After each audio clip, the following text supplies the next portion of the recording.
ਵਾਹਿਗੁਰੂ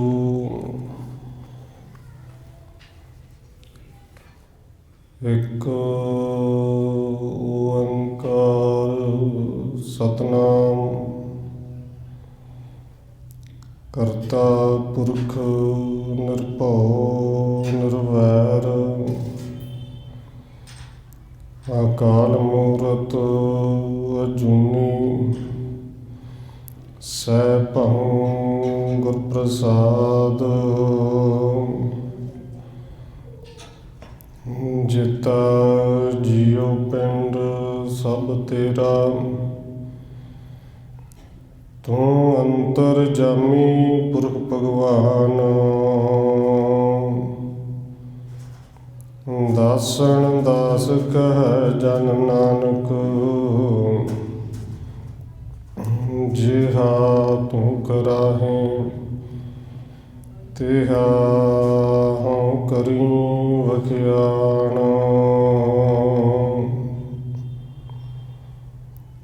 ਗੁਰ ਨਾਨਕ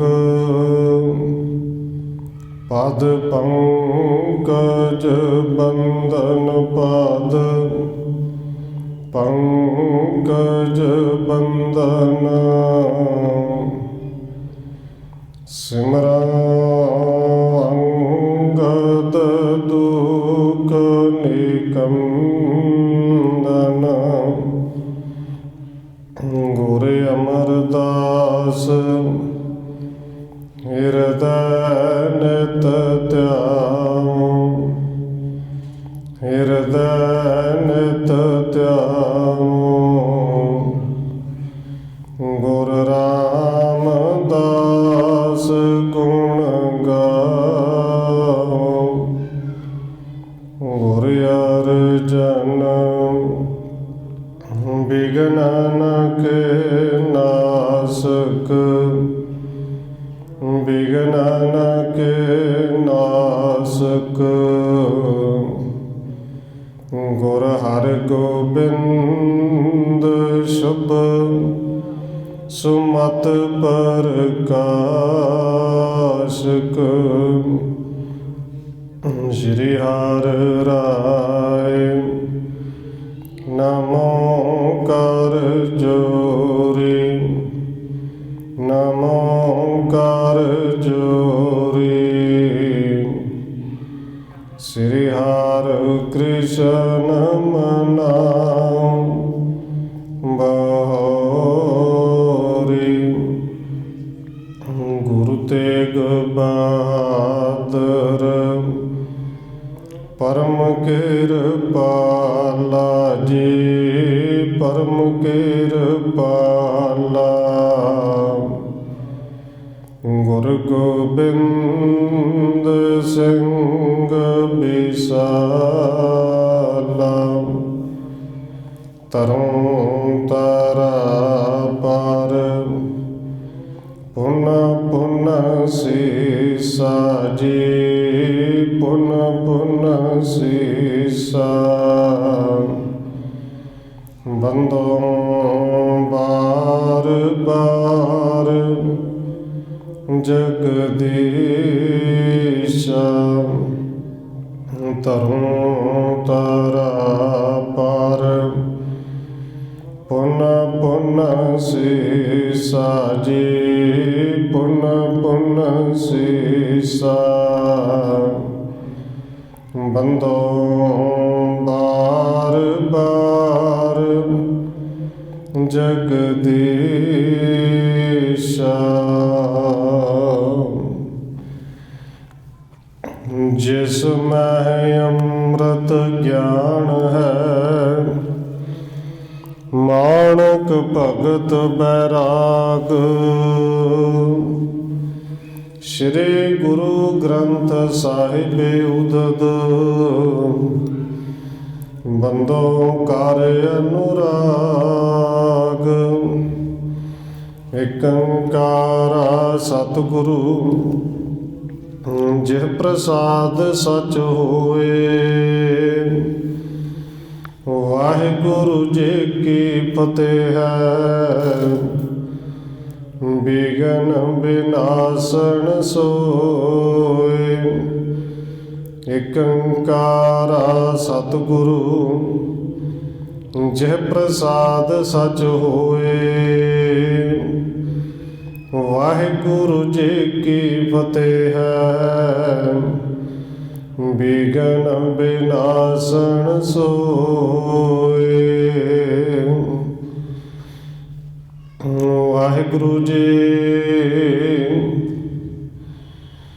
ਸੋ ਆਵਤ ਇਸ ਹੇਤ ਤੇ ਦਵਾਦਸ ਕੋਸਣ ਦੂਰ। ਰਹਿਤ ਹਮਾਰੇ ਪਾਸ ਤੇ ਛਲ ਬਲ ਹੈ ਨ ਹਜ਼ੂਰ।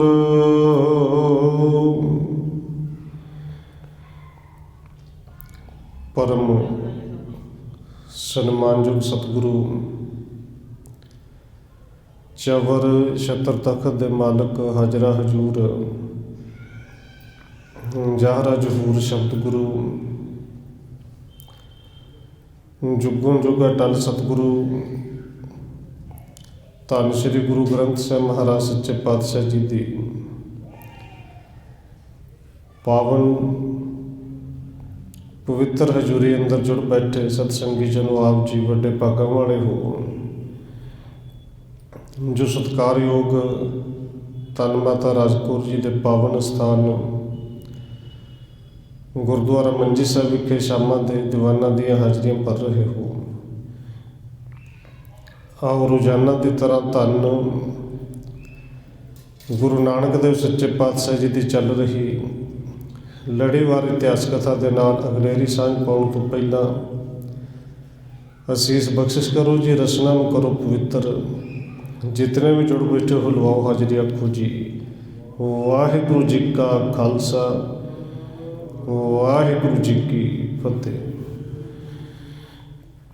ਸੋ ਆਵਤ ਇਸ ਹੇਤ ਤੇ ਦਵਾਦਸ ਕੋਸਣ ਦੂਰ। ਕਵੀ ਰਾਜ ਕਵੀ ਸੰਤੋਖ ਸਿੰਘ ਜੀ ਅੱਗੇ ਲਿਖ ਰਹੇ ਨੇ ਕਿ ਜਦੋਂ ਧੰਨ ਭਾਈ ਲਹਿਣਾ ਜੀ ਉਹਨਾਂ ਨੇ ਦੇਖਿਆ ਹੈ ਕਿ ਮਾਇਆ ਇੱਕ ਇਸਤਰੀ ਦਾ ਰੂਪ ਧਾਰਨ ਕਰਕੇ ਆਈ ਔਰ ਸਤਿਗੁਰੂ ਜੀ ਤੋਂ ਪੁੱਛਿਆ ਕਿ ਇਹ ਕੌਣ ਹੈ। ਧੰਨ ਗੁਰੂ ਨਾਨਕ ਸਾਹਿਬ ਜੀ ਨੇ ਸਮਝਾਇਆ ਕਿ ਇਹ ਮਾਇਆ ਹੈ ਔਰ ਲਹਿਣਾ ਜੀ ਤੇਰੇ ਵੱਡੇ ਭਾਗ ਨੇ, ਇਹ ਤੈਨੂੰ ਨਜ਼ਰ ਆਈ ਹੈ ਔਰ ਨਹੀਂ ਤੇ ਇਹ ਮਾਇਆ ਜਿਹਨੇ ਬਿਨਾਂ ਦੰਦਾਂ ਤੋਂ ਸਾਰੇ ਸੰਸਾਰ ਨੂੰ ਖਾਧਾ ਵੀ ਹੋਇਆ ਹੈ, ਪਰ ਇਹਦੇ ਮੋਹ ਦੇ ਵਿੱਚ ਲੋਕ ਅੰਨੇ ਹੋਏ ਨੇ ਕਿ ਇਹ ਨਜ਼ਰ ਹੀ ਨਹੀਂ ਆਉਂਦੀ, ਦਿਸਦੀ ਕੋਈ ਨਹੀਂ, ਇਹ ਕਿਸੇ ਨੂੰ ਨਹੀਂ ਨਜ਼ਰ ਆਉਂਦੀ। ਅੱਗੇ ਸਤਿਗੁਰੂ ਜੀ ਕਹਿ ਰਹੇ ਨੇ ਕਿ ਭਾਈ ਲਹਿਣਾ ਜੀ ਸੋ ਆਵਤ ਇਸ ਹੇਤ ਤੇ ਦਵਾਦਸ ਕੋਸਣ ਦੂਰ। ਇਹ ਮਾਇਆ ਹੀ ਹੈ, ਸਾਡੇ ਤੋਂ 12 ਕੋ ਦੂਰ ਹੀ ਰਹਿੰਦੀ ਹੈ, ਕਦੇ ਕਦੇ ਸੇਵਾ ਕਰਨ ਵਾਸਤੇ ਆ ਜਾਂਦੀ ਹੈ। ਰਹਿਤ ਹਮਾਰੇ ਪਾਸ ਤੇ ਛਲ ਬਲ ਹੈ ਨ ਹਜ਼ੂਰ। ਕਿਉਂਕਿ ਸਾਡੇ ਸਾਹਮਣੇ ਇਹ ਬਲ ਛਲ ਭਾਵੇਂ ਕਰਨਾ ਵੀ ਚਾਹੇ ਇਹਦਾ ਚੱਲਦਾ ਕੋਈ ਨਹੀਂ, ਨਾ ਵੱਲ ਨਾ ਬਲ ਤੇ ਨਾ ਛਲ। ਰਹਿਓ ਚਾਹਤ ਹੈ ਨਿਕਟ ਕੁਚਾਲੀ ਪਾਏ ਜਾਹੇ ਨਾਰ ਹੋਤ ਕੁਟਾਲੀ। ਸਤਿਗੁਰੂ ਜੀ ਕਹਿੰਦੇ ਨੇ ਇਹ ਰਹਿਣਾ ਤਾਂ ਸਾਡੇ ਨੇੜੇ ਚਾਹੁੰਦੀ ਹੈ, ਪਰ ਜਿਹੜੇ ਮਨੁੱਖ ਦੇ ਨੇੜੇ ਆ ਜਾਂਦੀ ਚਾਲ ਇਹਦੀ ਭੈੜੀ ਹੁੰਦੀ ਹੈ। ਇਹ ਜਿਹੜੇ ਮਨੁੱਖ ਦੇ ਨੇੜੇ ਆ ਜੇ ਚਾਲ ਉਹਦੀ ਵੀ ਵਿਗੜ ਜਾਂਦੀ ਹੈ। ਔਰ ਇੱਕ ਦੇਵ ਨੇ ਬੜੀਆਂ ਸੋਹਣੀਆਂ ਅਦੇਵ ਨੇ 2 ਲਾਈਨਾਂ ਲਿਖੀਆਂ ਨੇ ਕਿ ਮਾਇਆ ਹੈ ਅਸਲ ਵਿੱਚ ਇਸੇ ਤਰ੍ਹਾਂ ਦੀ, ਜੇ ਇਹ ਆ ਜਾਏ ਬਹੁਤੇ ਆ ਜਾਏ ਤੇ ਫਿਰ ਬੰਦਾ ਹੰਕਾਰ ਦੇ ਵਿੱਚ ਵੈਸੇ ਮੱਤਿਆ ਜਾਂਦਾ ਹੈ, ਮਾਰਿਆ ਜਾਂਦਾ ਹੈ, ਤੇ ਜੇ ਇਹ ਚਲੇ ਜਾਏ ਫਿਰ ਰੋ ਕੇ ਮਰਦਾ ਹੈ। ਉਹ ਕਹਿੰਦਾ ਮਾਇਆ ਨੂੰ ਜਿਵੇਂ ਲੋਕ ਕਹਿੰਦੇ ਨੇ ਨਾ ਸੰਸਾਰ ਨੂੰ 2 ਪਾਸੇ ਦਿੰਦੇ ਨੇ, ਇਹ ਮਾਇਆ ਵੀ 2 ਤਰ੍ਹਾਂ ਦੇ ਨਾਲ ਹੀ ਵਾਰ ਕਰਦੀ ਹੈ ਕਿ ਮਾਇਆ ਕੇ ਦੋਇ ਦਾਉ ਹੈ ਦੋਇ ਦੁੱਤ ਕਰੇ ਮਾਰ। ਆਵਤੇ ਜਾਵਤੇ ਦੁੱਖ ਦੇਤ ਹੈ। ਉੱਥੇ ਕਹਿੰਦਾ ਆਏ ਤੋਂ ਬੁਰਾਏ ਨਰ ਜਾਏ ਕਰੇ ਖੁਆਰ। ਜਦੋਂ ਆ ਜਾਂਦੀ ਫਿਰ ਹੰਕਾਰ ਦੇ ਵਿੱਚ ਝੱਲਾ ਹੋ ਜਾਂਦਾ ਹੈ, ਜਦੋਂ ਚੱਲੀ ਜਾਂਦੀ ਫਿਰ ਜਿਵੇਂ ਬਿਮਾਰੀ ਹੋ ਜਾਂਦਾ ਹੈ। ਸਤਿਗੁਰੂ ਜੀ ਕਹਿੰਦੇ ਰਹਿਣਾ ਸਾਡੇ ਨੇੜੇ ਵਿੱਚ ਆਉਂਦੇ ਪਰ ਇਹਦੀ ਚਾਲ ਪੈੜੀ ਹੈ। ਜਾਏ ਪਾਏ ਜਾਏ ਨਰ ਹੋਤ ਘੁਟਾਲੀ, ਤੇ ਜਿਹੜਾ ਮਨੁੱਖ ਨੂੰ ਇਹਦੇ ਪਿੱਛੇ ਲੱਗ ਜਾਂਦਾ ਉਹਦੀ ਚਾਲ ਵੀ ਘੁਟਾਲੀ ਪੈੜੀ ਹੋ ਜਾਂਦੀ ਹੈ। ਜਾਂ ਤੇ ਸੇਵ ਕਰਤ ਸੋ ਆਈ, ਸਥਿਰ ਹੋਣ ਸਮੀਪ ਸਦਾਈ। ਇਸ ਕਰਕੇ ਸਤਿਗੁਰੂ ਜੀ ਕਹਿੰਦੇ ਨੇ ਇਹ ਤਾਂ ਸਾਡੇ ਨੇੜੇ ਰਹਿਣਾ ਚਾਹੁੰਦੀ ਹੈ ਹਰ ਵੇਲੇ ਮਾਇਆ, ਪਰ ਇੱਥੇ ਪੇਸ਼ ਨਹੀਂ ਚੱਲਦੀ, ਫਿਰ ਸੇਵਾ ਕਰਨ ਵਾਸਤੇ ਆ ਜਾਂਦੀ ਹੈ। ਦੁਤੀਆ ਸਰੂਪ ਤਰੇ ਹਮ ਜਬ ਹੀ, ਖਸ਼ਟ ਕੋਸ ਪਰ ਥਿਤ ਹੈ ਤਬ ਹੀ। ਹੁਣ ਸਤਿਗੁਰੂ ਜੀ ਕਹਿੰਦੇ ਨੇ ਪਾਈ ਲੈਣਾ ਜੀ, ਜਦੋਂ ਅਸੀਂ ਦੂਸਰਾ ਸਰੂਪ ਧਾਰਨ ਕਰਾਂਗੇ ਨਾ, ਇਹ ਮਾਇਆ ਫਿਰ 12 ਕੋਹ ਤੋਂ 6 ਕੋਹ ਤੇ ਆ ਜਾਏਗੀ, 6 ਕੋਹ ਦੂਰ ਰਹਿ ਕਰੇਗੀ, ਸੇਵਾ ਵਾਸਤੇ ਹਾਜ਼ਰ ਹੋਏ ਕਰੇਗੀ, ਘਾਟ ਕੋਈ ਨਹੀਂ ਆਏਗੀ। ਇਹ ਸੇਵਾ ਵਾਸਤੇ ਆਏ ਕਰੇਗੀ ਪਰ 6 ਕੋਹ ਦੂਰ ਰਹੇਗੀ। ਔਰ ਸਤਿਗੁਰੂ ਜੀ ਦਾ ਦੂਸਰਾ ਸਰੂਪ ਕਿਹੜਾ ਹੈ ਜੀ? ਪਾਈ ਲੈਣਾ ਜੀ ਨੇ। ਪਰ ਸਤਿਗੁਰੂ ਜੀ ਸਮਝਾ ਰਹੇ ਨੇ ਜਦੋਂ ਅਸੀਂ ਦੂਸਰੇ ਸਰੂਪ ਵਿੱਚ ਸਾਡੀ ਜੋਤ ਆਏਗੀ, ਇਹ 6 ਕੋਹ ਤੇ ਦੂਰ ਰਹੇਗੀ। ਤ੍ਰਿਤੀਏ ਤਨ ਦਰ ਪਰ ਚਲ ਆਵੇ, ਸੇਵ ਕਰੇ ਸਭ ਭਾਂਤ ਰਿਝਾਵੇ। ਜਦੋਂ ਤੀਸਰਾ ਸਰੂਪ ਧਾਰਨ ਕਰਾਂਗੇ, ਇਹ ਫਿਰ ਸਾਡੇ ਦਰ ਤੇ ਆਏਗੀ, ਸਾਡੇ ਦਰ ਤੇ ਆਇਆ ਕਰੇਗੀ, ਆ ਕੇ ਚਲੇ ਜਾਇਆ ਕਰੇਗੀ, ਰੋਜ਼ ਹੀ ਆਏਗੀ। ਔਰ ਧੰਨ ਗੁਰੂ ਅਮਰਦਾਸ ਸੱਚੇ ਪਾਤਸ਼ਾਹ ਜੀ ਆਪ ਜੀ ਜਾਣਦੇ ਹੋ, ਲੰਗਰ ਚਲਾਉਂਦੇ ਸਨ, ਖੁੱਲ੍ਹਾ ਲੰਗਰ ਵਰਤਣਾ। ਔਰ ਸ਼ਾਮ ਨੂੰ ਗੁਰੂ ਸਾਹਿਬ ਦਾ ਹੁਕਮ ਸੀ ਕੋਈ ਵੀ ਚੀਜ਼, ਚਾਹੇ ਉਹ ਲੰਗਰ ਰਸਤ ਸੁੱਕੀ ਹੋਵੇ ਚਾਹੇ ਬਣੀ ਹੋਈ ਹੋਵੇ, ਗੁਰੂ ਘਰ ਦੇ ਵਿੱਚ ਬਚਣੀ ਨਹੀਂ ਚਾਹੀਦੀ। ਉਹ ਪਸ਼ੂਆਂ ਨੂੰ ਪਾਓ, ਦਰਿਆ 'ਚ ਸੁੱਟ ਕੇ ਆਓ, ਮੱਛੀਆਂ ਖਾਣਗੀਆਂ। ਭਾਂਡੇ ਮੂੰਹ ਦੇ ਰਾਜ ਨੂੰ ਧੋ ਕੇ ਮਾਰਨੇ ਨੇ, ਕੋਈ ਵੀ ਚੀਜ਼ ਬਚਾ ਕੇ ਨਹੀਂ ਰੱਖਣੀ। ਇਹ ਮਾਇਆ ਉਦੋਂ ਵੀ ਆਏਗੀ। ਸਤਿਗੁਰੂ ਕਹਿੰਦੇ ਤੀਸਰੇ ਸਰੂਪ ਦੇ ਵਿੱਚ ਇਹ ਆਏਗੀ, ਦਰ ਤੇ ਆਏਗੀ। ਧਰੈ ਚਤੁਰ ਤੇ ਜਬ ਹਮ ਦੇਹੀ, ਚੌਂਦਾਰ ਪ੍ਰਵਿਸੈ ਆਵੇ। ਧੰਨ ਗੁਰੂ ਨਾਨਕ ਦੇਵ ਸੱਚੇ ਪਾਤਸ਼ਾਹ ਕਹਿੰਦੇ ਜਦੋਂ ਫਿਰ ਚੌਥਾ ਸਰੀਰ ਧਾਰਨ ਕਰਾਂਗੇ, ਚੌਥੇ ਸਰੀਰ ਵਿੱਚ ਆਵਾਂਗੇ, ਫਿਰ ਇਹ ਮਾਇਆ ਚਾਰੇ ਦਰਵਾਜ਼ਿਆਂ ਤੋਂ ਨਹੀਂ ਆਏਗੀ, ਫਿਰ ਇਹ ਸਾਡੇ ਚਰਨਾਂ ਵਿੱਚ ਹੀ ਰਹੇਗੀ। ਔਰ ਧੰਨ ਗੁਰੂ ਰਾਮਦਾਸ ਸੱਚੇ ਪਾਤਸ਼ਾਹ ਦਾ ਦਰਵਾਜ਼ਾ ਜਿੱਥੇ ਦਰਵਾਜ਼ੇ ਵਿਚਾਰ ਨੇ।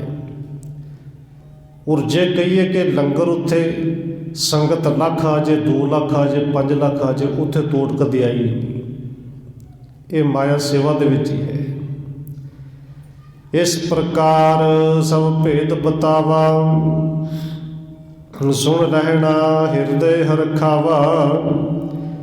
ਇਸ ਢੰਗ ਦੇ ਨਾਲ ਸਤਿਗੁਰੂ ਜੀ ਕਹਿੰਦੇ ਨੇ ਪਾਈ ਲੈਣੇ ਤੂੰ ਸਾਡਾ ਪਰਮ ਪ੍ਰੇਮੀ ਹੈ। ਇਹ ਭੇਦ ਤੈਨੂੰ ਦੱਸ ਦਿੱਤਾ ਹੈ। ਔਰ ਇਹ ਮਾਇਆ ਸੀ ਗੁਰੂ ਘਰ ਦੇ ਵਿੱਚ ਆਪ ਜਿਹੜੀ ਸੇਵਾ ਕਰਨ ਆਉਂਦੀ ਸੀ, ਪਰ ਹੁਣ ਖਿਮਾ ਕਰਨਾ, ਬਹੁਤੇ ਜਿਹੜੇ ਗੁਰੂ ਦੇ ਨਾਂ 'ਤੇ ਘਰ ਖੁੱਲ੍ਹ ਗਏ, ਗੁਰੂ ਘਰ ਕਹਿ ਦਿੱਤਾ, ਉਹ ਗੁਰੂ ਘਰ ਖੁੱਲ੍ਹੇ ਗੋਲਕਾ ਕਰਕੇ, ਮਾਇਆ ਕਰਕੇ, ਕਿ ਕਿੱਥੇ ਕਿੰਨੀ ਹੈ ਉੱਥੇ ਜਾ ਕੇ ਅਸੀਂ ਛੇਤੀ ਕਬਜ਼ਾ ਕਰੀਏ। ਖੈਰ ਸਤਿਗੁਰੂ ਜੀ ਬਚਾ ਕੇ ਰੱਖਣ। ਗੁਰੂ ਸਾਹਿਬ ਜੀ ਕਹਿੰਦੇ ਨੇ ਇਹ ਮਾਇਆ ਹੈ, ਔਰ ਇਹ ਮਾਇਆ ਦੇ ਪਿੱਛੇ ਜਿਹੜਾ ਭੱਜੇਗਾ ਕਾਰਨ ਹੀ ਹੈ।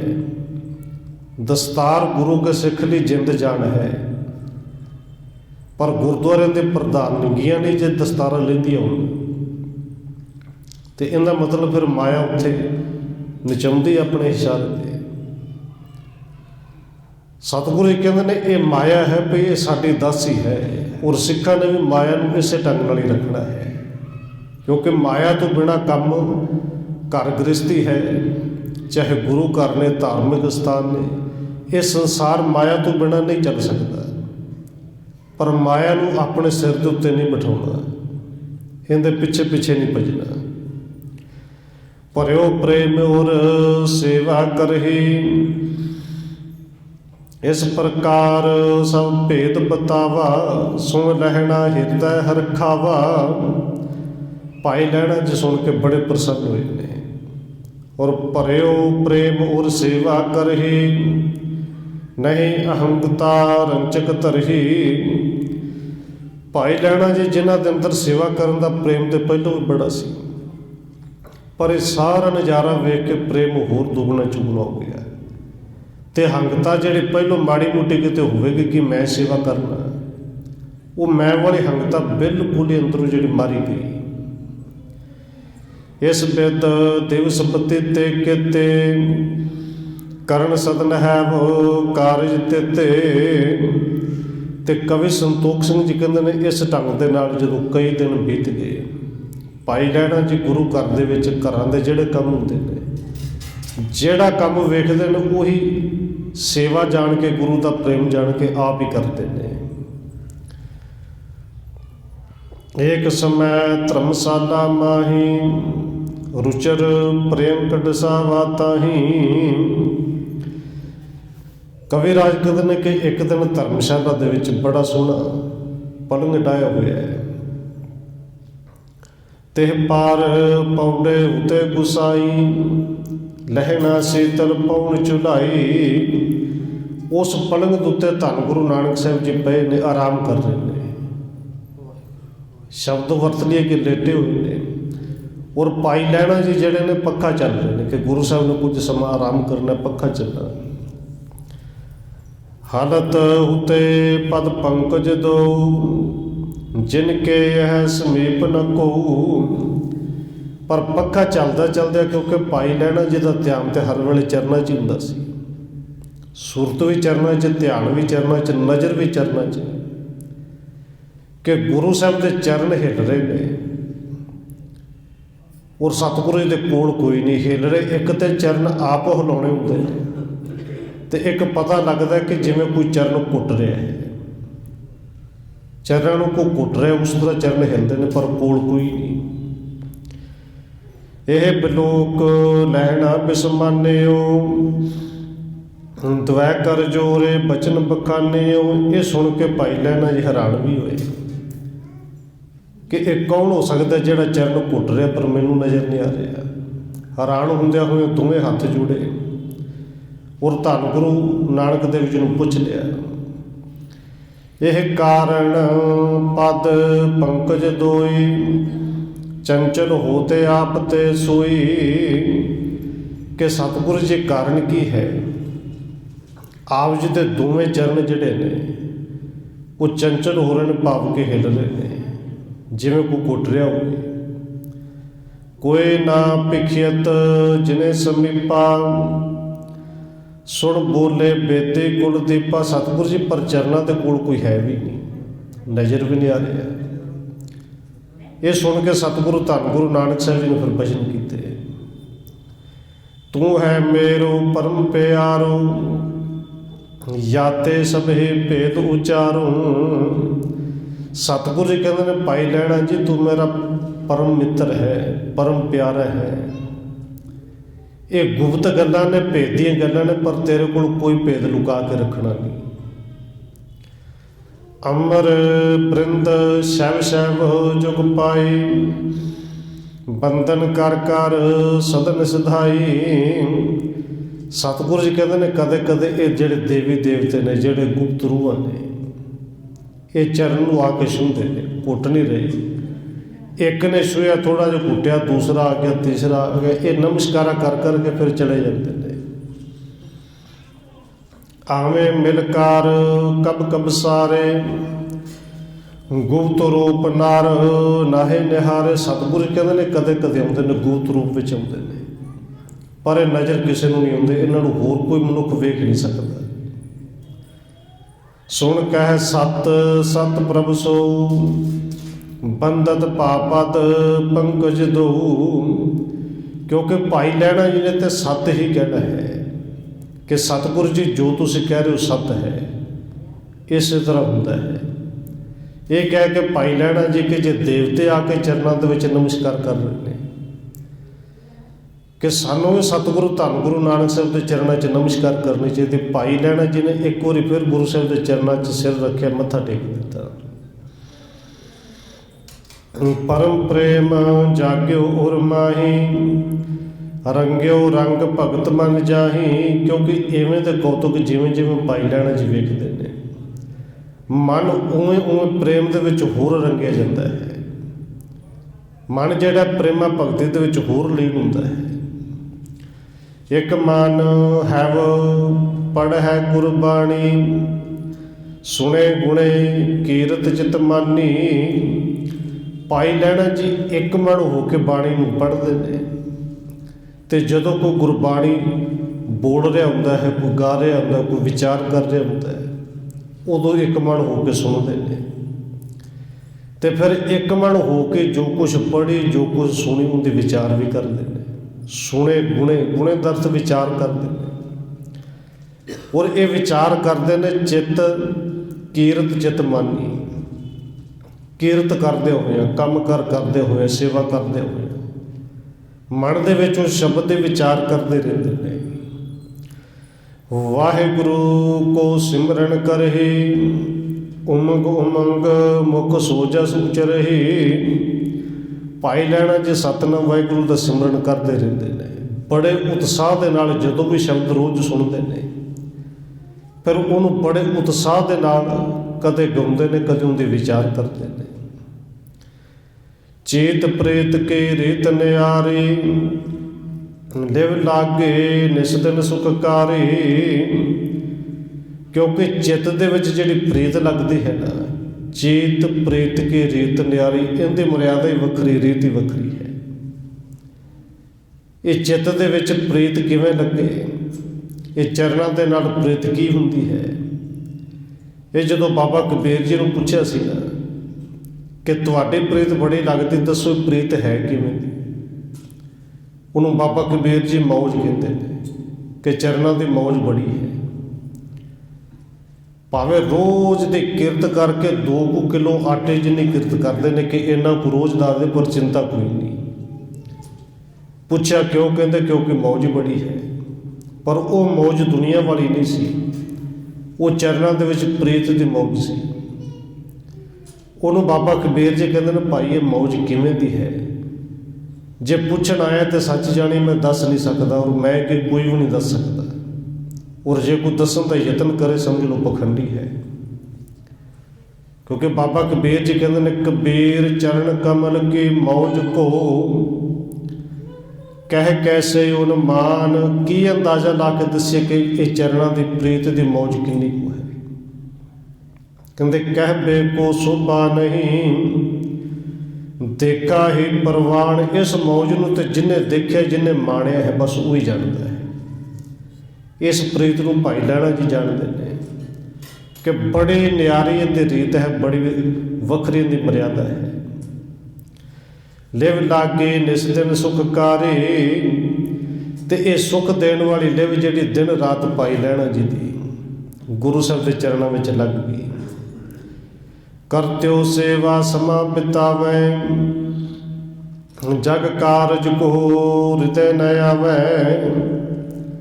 ਪਾਈ ਲੈਣਾ ਜੀ ਸੇਵਾ ਦੇ ਵਿੱਚ ਸਮਾਂ ਬਤੀਤ ਕਰਦੇ ਨੇ।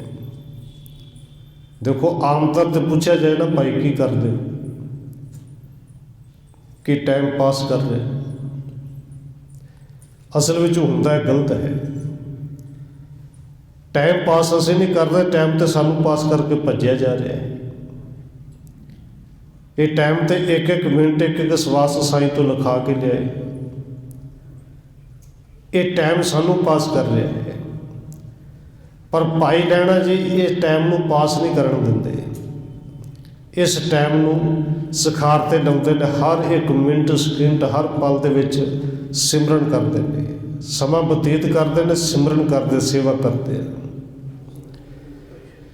ਇਸ ਬਿਦ ਬਾਸਰ ਕਿਤੇ ਬਤਾਏ, ਚਰਨ ਕਮਲ ਮਨ ਭੌਰ ਲੁਭਾਏ। ਕਹਿੰਦੇ ਇਸ ਢੰਗ ਨਾਲ ਸੇਵਾ ਕਰਦੇ ਭਾਈ ਲੈਣਾ ਜੀ ਨੇ ਕਈ ਦਿਨ ਬਤੀਤ ਕੀਤੇ, ਤੇ ਮਨ ਜਿਹੜਾ ਗੁਰੂ ਸਾਹਿਬ ਦੇ ਚਰਨਾਂ ਦਾ ਇਸ ਤਰ੍ਹਾਂ ਪ੍ਰੇਮੀ ਬਣ ਗਿਆ ਸੀ ਜਿਵੇਂ ਭੌਰਾ ਫੁੱਲ ਦਾ ਪ੍ਰੇਮੀ ਹੁੰਦਾ ਹੈ।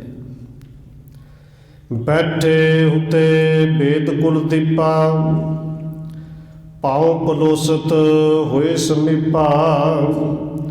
ਇਸੇ ਤਰ੍ਹਾਂ ਕਹਿੰਦੇ ਸਤਿਗੁਰੂ ਧੰਨ ਗੁਰੂ ਨਾਨਕ ਸਾਹਿਬ ਜੀ ਬੇਦੀ ਕੁਲ ਦੇ ਦੀਪਕ ਇੱਕ ਦਿਨ ਬੈਠੇ ਹੋਏ ਨੇ। ਭਾਈ ਲਹਿਣਾ ਜੀ ਸੇਵਾ ਕਰਕੇ ਆਏ, ਸਤਿਗੁਰੂ ਦੇ ਚਰਨ ਕੁੱਟਣ ਲੱਗੇ। ਜਦੋਂ ਆ ਕੇ ਚਰਨ ਫੜੇ, ਚਰਨਾਂ ਤੋਂ ਉੱਤੇ ਜਦੋਂ ਲੱਤਾਂ ਪਿੰਨੀਆਂ ਦੇ ਕੋਲ ਕੁੱਟਣ ਲੱਗੇ। ਕਰ ਪਰਸਿਓ ਪਿੰਡਰੇ ਜਬ ਦੇਖੇ, ਜਿਨ ਕੋ ਲੱਗੇ ਝਰੀਟ ਬਸੇਖੇ। ਉਹ ਚਰਨਾਂ ਤੋਂ ਥੋੜ੍ਹਾ ਉੱਤੇ, ਜਿਹਨੂੰ ਆਪਾਂ ਪਿੰਨੀਆਂ ਬੋਲ, ਲੱਤਾਂ ਦੇ ਕੋਲੋਂ, ਉਹ ਪਿੰਨੀਆਂ ਨੂੰ ਜਦੋਂ ਹੱਥ ਲਾਉਣ ਲੱਗੇ, ਥੋੜ੍ਹਾ ਜਿਹਾ ਕੱਪੜਾ ਉੱਤੇ ਕੀਤਾ ਤਾਂ ਦੇਖਿਆ ਹੈ ਕਿ ਉੱਥੇ ਪਿੰਨੀਆਂ ਦੇ ਕੋਲ ਝਰੀਟਾਂ ਵੱਜੀਆਂ ਨੇ। ਬੋਝਿਓ ਲਹਿਣੇ ਦਵੈ ਕਰ ਬੰਦੇ, ਕਿਸ ਬਿਦ ਕੰਟਕ ਲੱਗੇ ਮੁਕੰਦੇ। ਭਾਈ ਲਹਿਣਾ ਜੀ ਹੱਥ ਜੋੜ ਕੇ ਪੁੱਛਦੇ ਨੇ, ਸਤਿਗੁਰੂ ਜੀ ਇਹ ਮੁਕਤੀ ਦੇ ਦਾਤੇ, ਸਤਿਗੁਰੂ ਜੀ ਕਿਰਪਾ ਕਰੋ, ਇਹ ਦੱਸੋ ਕਿ ਇਹ ਝਰੀਟਾਂ ਕਿਵੇਂ ਪੈ ਗਈਆਂ। ਇਹ ਤਾਂ ਇਵੇਂ ਜਿਵੇਂ ਕਿਤੇ ਕੰਡਿਆਲੀ ਥਾਂ 'ਤੇ ਗਏ ਹੋ, ਝਾੜੀਆਂ ਦੇ ਵਿੱਚ ਗਏ ਹੋ।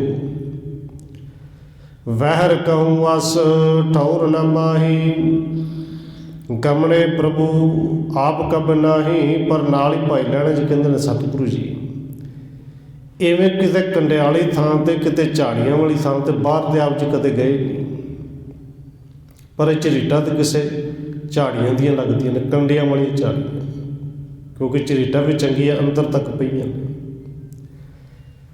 ਅਬ ਲੱਗੀ ਹੈ ਪਰੇ ਲਖਾਈ, ਇਹ ਕਾਰਨ ਮੁਝ ਦੇਹੋ ਬਤਾਈ। ਕਿਉਂਕਿ ਝਰੀਟਾਂ ਵੀ ਇਸ ਤਰ੍ਹਾਂ ਨੇ ਜਿਵੇਂ ਵਿੱਚੋਂ ਖੂਨ ਸਿਮਣ ਵਾਲਾ ਹੈ, ਔਰ ਬਿਲਕੁਲ ਇਸ ਤਰ੍ਹਾਂ ਨੇ ਜਿਵੇਂ ਹੁਣੀ ਲੱਗੀਆਂ ਹੋਣ। ਸਤਿਗੁਰੂ ਜੀ ਕਿਰਪਾ ਦੱਸੋ, ਇਹ ਕਾਰਨ ਕੀ ਹੈ, ਕਿਰਪਾ ਕਰਕੇ ਦੱਸੋ। ਸੁਣ ਕੈ ਸ੍ਰੀ ਗੁਰ ਗਿਰਾ ਅਨਾਈ, ਏਕ ਇਆਲੀ ਅਜਾ ਚਰਾਈ। ਇਹ ਸੁਣ ਕੇ ਸਤਿਗੁਰੂ ਜੀ ਫਿਰ ਮੁਸਕਰਾਏ ਕਿ ਭਾਈ ਲਹਿਣਾ ਜੀ ਤੂੰ ਕੋਈ ਗੱਲ ਨਹੀਂ ਛੱਡਦਾ, ਸਾਰੀ ਪੁੱਛਣਾ ਹੈ, ਔਰ ਅਸੀਂ ਵੀ ਤੇਰੇ ਤੋਂ ਲੁਕਾਉਂਦੇ ਕੁਝ ਨਹੀਂ। ਫਿਰ ਜੇ ਪੁੱਛਣ ਲੱਗਿਆ ਤਾਂ ਸੁਣ, ਇੱਕ ਆਜੜੀ ਹੈ ਭੇਡਾਂ ਚਰਾ ਰਿਹਾ ਹੈ। ਮਨ ਇਕਾਂਤ ਹੈ ਪ੍ਰੀਤ ਯੁੱਤ, ਪੜ੍ਹੇ ਸੋਲਾ ਸੋਏ। ਕਹਿੰਦੇ ਮਨ ਨੂੰ ਬਿਲਕੁਲ ਇਕਾਂਤ ਵਿੱਚ ਲਿਜਾ ਕੇ, ਭੇਡਾਂ ਬੱਕਰੀਆਂ ਵੀ ਇਕਾਂਤ 'ਚ ਹੀ ਚਾਰ ਰਿਹਾ ਹੈ, ਮਨ ਨੂੰ ਵੀ ਇਕਾਂਤ ਵਿੱਚ ਹੀ ਲੈ ਜਾਂਦਾ ਹੈ, ਔਰ ਬੜੇ ਪ੍ਰੇਮ ਦੇ ਨਾਲ ਉੱਥੇ ਸੋਲੇ ਦਾ ਪਾਠ ਕਰ ਰਿਹਾ, ਸੋਲਾ ਸਾਹਿਬ ਪੜ੍ਹ ਰਿਹਾ ਹੈ। ਕੰਟਕ ਝਾਰ ਅਪਾਰ ਜਹੈ, ਫਿਰਤ ਪ੍ਰੇਮ ਮਹਿ ਹੋਏ। ਤੋ ਗੁਰਬਾਣੀ ਸੋਲਾ ਸਾਹਿਬ ਦਾ ਪਾਠ ਕਰਦਿਆਂ ਹੋਇਆ ਇੰਨਾ ਮਸਤ ਹੋਇਆ ਪ੍ਰੇਮ ਦੇ ਵਿੱਚ ਕਿ ਜਿੱਥੇ ਕੰਡੇ ਨੇ, ਝਾੜੀਆਂ ਨੇ, ਉੱਥੇ ਤੁਰੇ ਫਿਰਦਾ, ਉਹਨੂੰ ਪਰਵਾਹ ਹੀ ਨਹੀਂ ਕਿ ਲੱਤਾਂ ਨੂੰ ਕੰਡੇ ਵੱਜਣਗੇ, ਝਾੜੀਆਂ ਦੇ ਵਿੱਚ ਕੁੱਪਣਗੇ, ਪਤਾ ਹੀ ਨਹੀਂ, ਸੁੱਧ ਬੁੱਝ ਜਿਵੇਂ ਕੋਈ ਨਹੀਂ ਹੈ। ਵਸਮੀਪ ਵਿਚਰੋ ਤਹਿ ਸੰਗਾ, ਲਗਣੇ ਦਿਓ ਨਾ ਕੰਟਕੇ ਅੰਗਾ। ਸਤਿਗੁਰੂ ਕਹਿੰਦੇ ਨੇ, ਭਾਈ ਪੁਰਖਾ ਬਸ ਅਸੀਂ ਉਸ ਆਜੜੀ ਦੇ ਨਾਲ ਤੁਰੇ ਫਿਰਨੇ ਸਾਂ ਕਿ ਉਹ ਪ੍ਰੇਮ ਦੇ ਵਿੱਚ ਸੋਲਾ ਇੰਨਾ ਪੜ੍ਹ ਰਿਹਾ ਕਿ ਅਸੀਂ, ਸਾਡਾ ਚਿੱਤ ਕਰਦਾ ਇਹਦੇ ਕੋਲ ਖਲੋ ਕੇ ਇਹਦੇ ਨਾਲ ਰਹਿ ਕੇ ਸੁਣੀਏ। ਔਰ ਸਾਡਾ ਸਿੱਖ ਇਹਨੇ ਪ੍ਰੇਮ ਦੇ ਵਿੱਚ ਪਾਠ ਕਰਦਾ ਹੋਵੇ ਤੇ ਉਹਨੂੰ ਕੋਈ ਕੰਡਾ ਵਾਜੇ, ਉਹਨੂੰ ਕੋਈ ਝਾੜੀਆਂ ਜਿਹੜੀਆਂ ਨੇ ਪੈਰਾਂ ਦੇ ਵਿੱਚ ਜਾ ਕੇ ਚੁੱਭਣ, ਇਹ ਤਾਂ ਗੱਲ ਠੀਕ ਨਹੀਂ ਨਾ।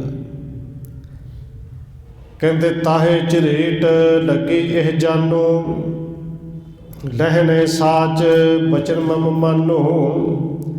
ਸਤਿਗੁਰੂ ਕਹਿੰਦੇ ਨੇ ਬਸ ਉੱਥੇ ਜਿਹੜੇ ਪਾਸੇ ਝਾੜੀ ਹੁੰਦੀ ਸੀ ਉਸ ਪਾਸੇ ਅਸੀਂ ਹੋ ਜਾਂਦੇ ਸਾਂ ਕਿ ਸਿੱਖ ਦਾ ਸੋਲਾ ਸਾਹਿਬ ਪੂਰਾ ਹੋਵੇ, ਇਹਨੂੰ ਝਾੜੀਆਂ ਦੇ ਵਿੱਚੋਂ ਕੰਡੇ ਨਾ ਵੱਜਣ। ਬਸ ਇਹ ਸਮਝ ਲਓ ਉੱਥੇ ਝਰੀਟਾਂ ਲੱਗੀਆਂ ਨੇ। ਔਰ ਨਾਲ ਹੀ ਸਤਿਗੁਰੂ ਜੀ ਅਗਲਾ ਬਚਨ ਕਰਦੇ ਨੇ, ਭਾਈ ਪੁਰਖਾ ਜਿਹੜਾ ਬਚਨ ਅਸੀਂ ਕਰਨ ਲੱਗੇ ਨਾ, ਸਾਚ ਬਚਨ ਮਮ ਮਾਨੋ, ਇਸ ਬਚਨ ਨੂੰ ਸੱਚ ਕਰਕੇ ਮੰਨ ਲਿਓ। ਔਰ ਭਾਈ ਸਿੱਖੋ ਸਾਡੇ ਸਾਰਿਆਂ ਵਾਸਤੇ ਹੈ ਜਿਹੜਾ ਬਚਨ ਗੁਰੂ ਸਾਹਿਬ ਜੀ ਅੱਗੇ ਕਹਿਣ ਲੱਗੇ ਨੇ, ਪੜੇ ਸੋਹਿਲਾ ਜੋ ਕਿਤ ਕੋ, ਤੇ ਸਮੀਪ ਨਿਸ਼ਚੈ ਮੈਂ ਹੂੰ।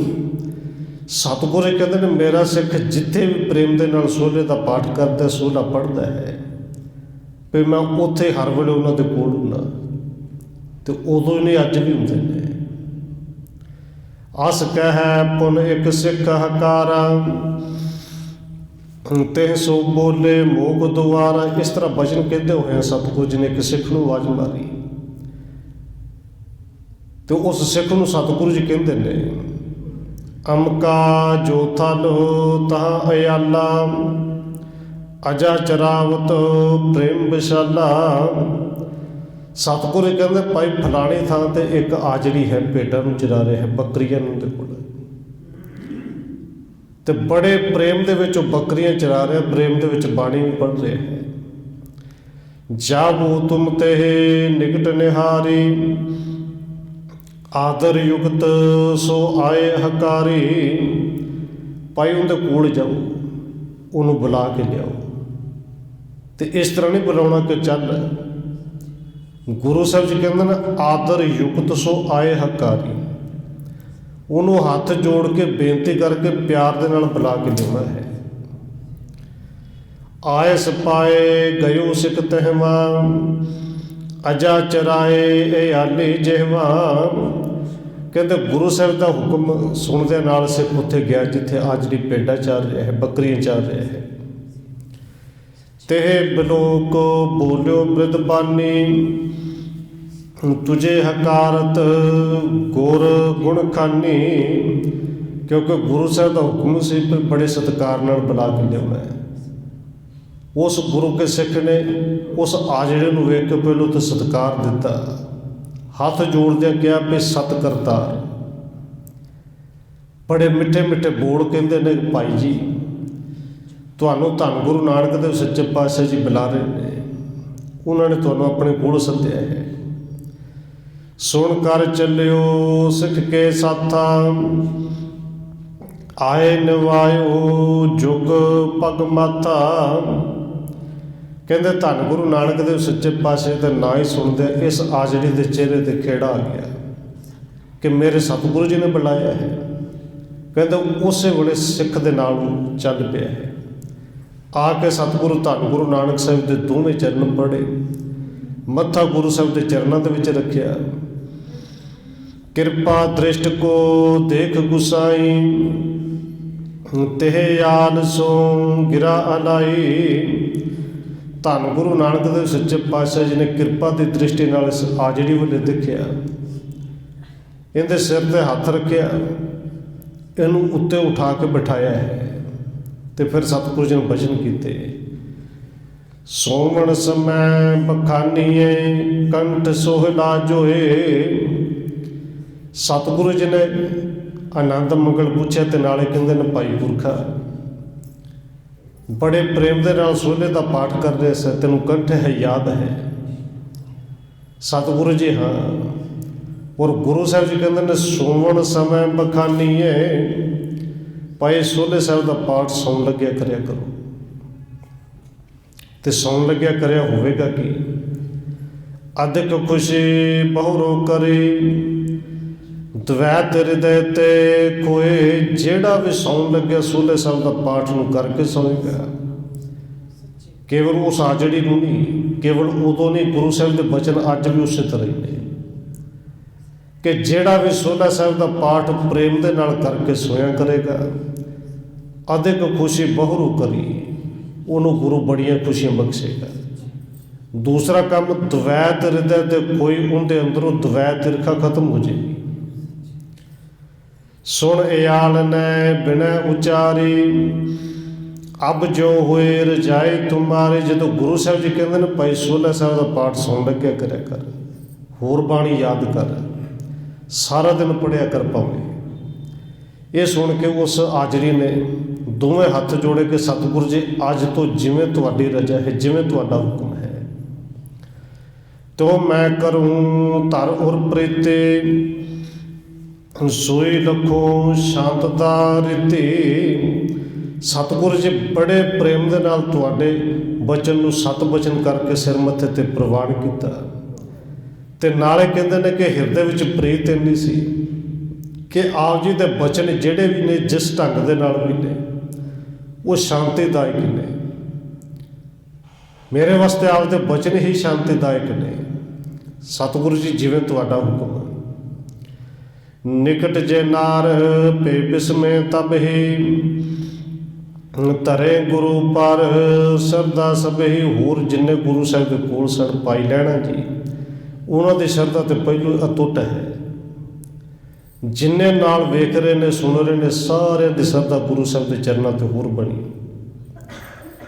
ਪਿਕਿਓ ਲੋਚਨ ਕਾਰਨ ਜੋਈ ਦ੍ਰਿੜ ਪ੍ਰਤੀਤ ਹਿਰਦੈ ਮੈਂ ਹੋਈ। ਕਿਉਂਕਿ ਜਿਨ੍ਹਾਂ ਨੇ ਉਹ ਝਰੀਟਾਂ ਪਈਆਂ ਹੋਈਆਂ ਗੁਰੂ ਸਾਹਿਬ ਦੇ ਚਰਨਾਂ ਤੇ ਪਿੰਨੀਆਂ ਤੇ ਦੇਖੀਆਂ, ਉਹਨਾਂ ਦੇ ਤਾਂ ਬਿਲਕੁਲ ਅਟੁੱਟ ਤੇ ਦ੍ਰਿੜ ਸ਼ਰਧਾ ਜਿਹੜੀ ਗੁਰੂ ਸਾਹਿਬ ਦੇ ਚਰਨਾਂ ਤੇ ਬਣ ਗਈ।